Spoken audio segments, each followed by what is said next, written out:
governor of the state to propose a budget as he did in 2011. To step back and let the legislature, through the House and the Senate, come up with a new budget without his involvement. It's not leadership for him to say this budget is awful, this budget doesn't serve the people well, and to allow that budget to pass and to become law without his signature. That's not leadership. Leadership is, if you don't believe in what's going before you as a governor, you have to act. Either sign that bill and own it, or veto it. And I'm pledging to the people of New Hampshire that as the governor, I'll either sign or veto any piece of legislation that comes to my desk. I'm not going to take a pass or a walk, which the Constitution allows. The New Hampshire Constitution allows the governor to sit by and not do anything. That's not leadership. So I'm going to commit to you that I'll be a hands-on governor working with the leadership of the House and the Senate, which I hope with your help is going to be a Republican leadership team on both houses.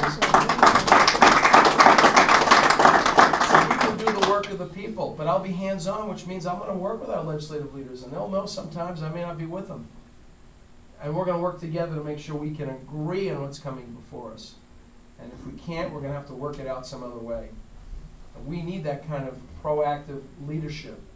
And it's not leadership to simply show up at a scene of a problem that the state faces and not be a leader and conquer it with our bureaucracy. A couple of things I want you to know about the way I would lead also. The second thing I would do as governor is to impose a 90-day moratorium on any rules and regulations and require our agencies to go back to the drawing board and conduct a robust economic impact analysis.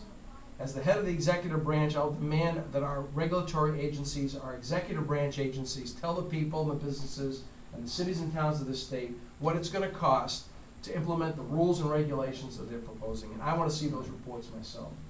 And if there's something wrong here, if there's an approach that's too expensive or wrong-headed, I'm going to get involved in the regulatory process too. Now let me do a little civics lesson if I can. I'm a former high school teacher, so I like this.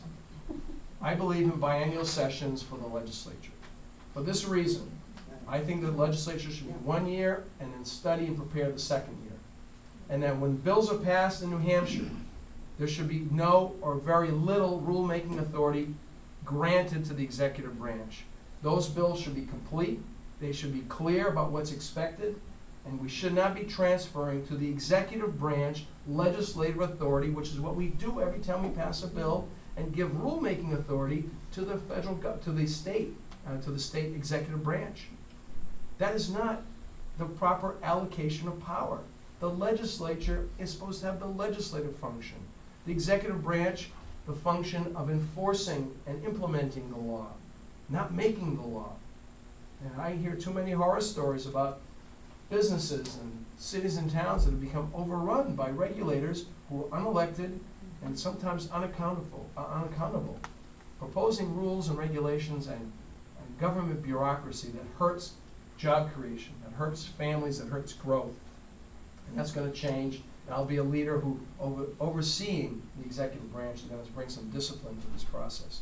And then we need to try to repeal regulations too.